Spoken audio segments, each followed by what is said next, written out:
to explain how to teach the 1st through 3rd grade Bible class.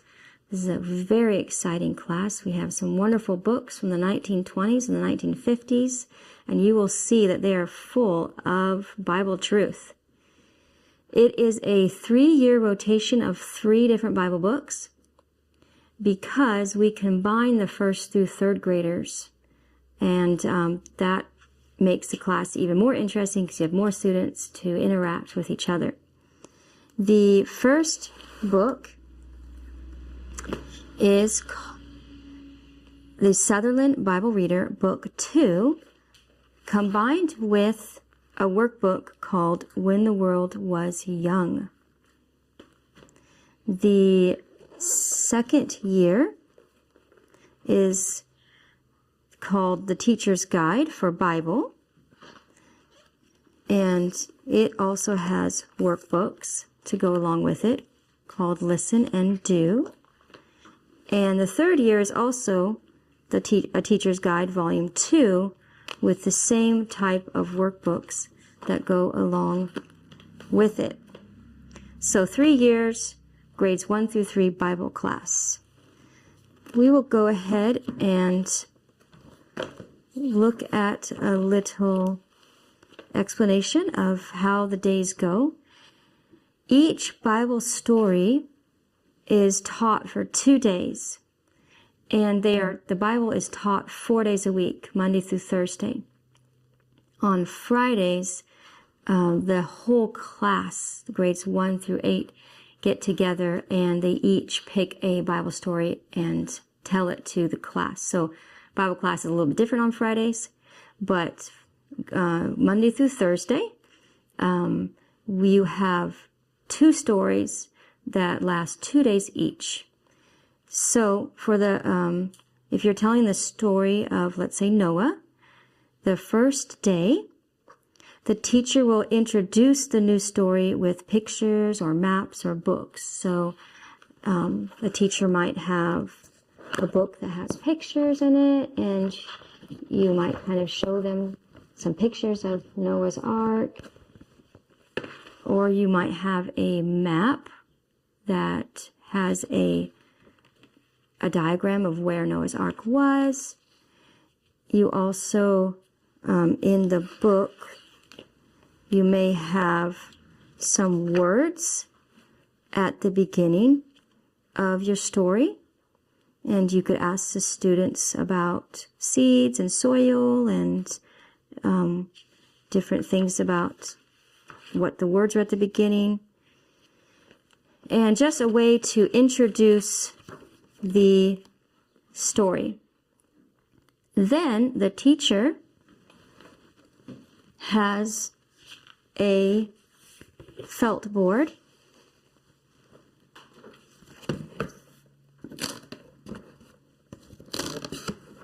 that she gets to sit at the table, not in front of her, of course, but she has a felt board. It has different scenes, so I can turn this into a scene of a bunch of rocks, and then I can begin to tell the story of Noah's Ark to the students using felts. So, like, here's a boat, and I can talk about how Noah's family came off the ark, and I can be using felts as I tell the story. And then how there was a rainbow in the sky. I'm not telling you the story right now, but I'm just showing you how the teacher gets to use the felt board with felts.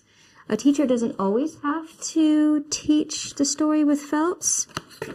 Sometimes she might just want to read the story from a book. She could read the story from the actual book here. There's the stories written in the book. And after she is done telling the story, there is an activity in the book that is assigned. So here, this is the story of when Noah got off the ark and saw the rainbow. it says here's some activities here. They can copy the names of all the people you've read about. So if the children have little whiteboards, you can pass those out to them and they can look through the book and copy some of the names. Right here it says write all the name words you find on the first page of the lessons. So you could write those on a copyboard. And then usually there is some workbook activities to do.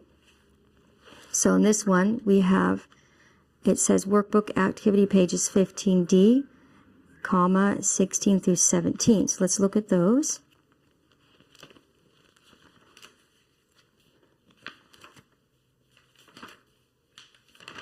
So 15D, A, B, C, D.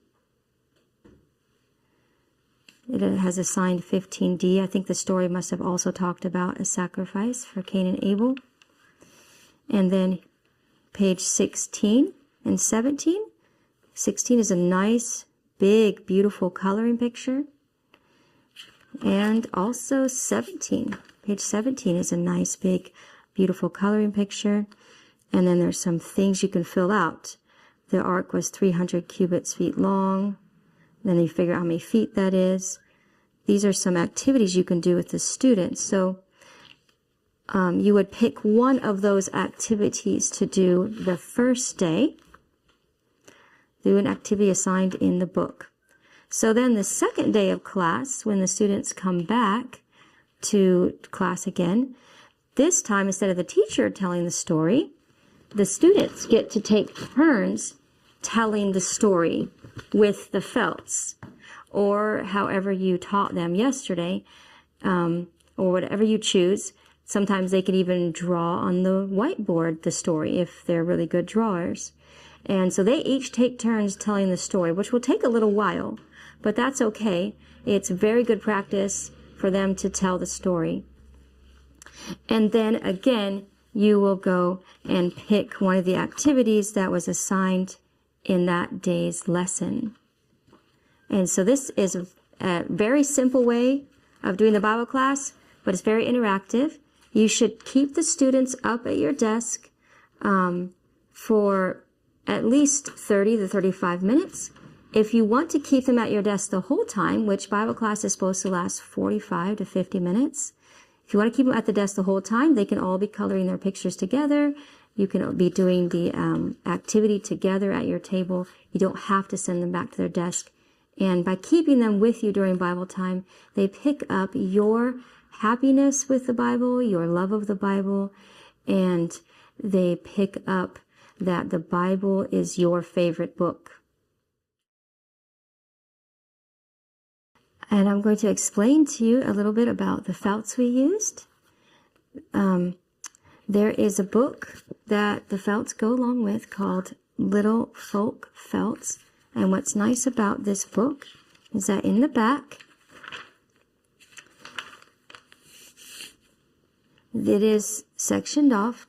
It says men, and then it gives you all these different men you can look for. Jesus with a side view, a back view of Jesus, and here's an angel, 3/4 front view, and it tells you what number that is. And what that's referring to is on every felt, there is a number at the bottom, a little tiny number. That one has a number. You can see that this one has a number. This one has a number. So every felt is numbered. So when you're looking for a felt, you can know which number of felt you need to find for the object that you want to use in your felt board. We have ours organized in a crate with file folders, and the file folders are numbered. And so if I'm looking for number 22, I will know to go to the file folder that has 22 in it, and then I can look through that file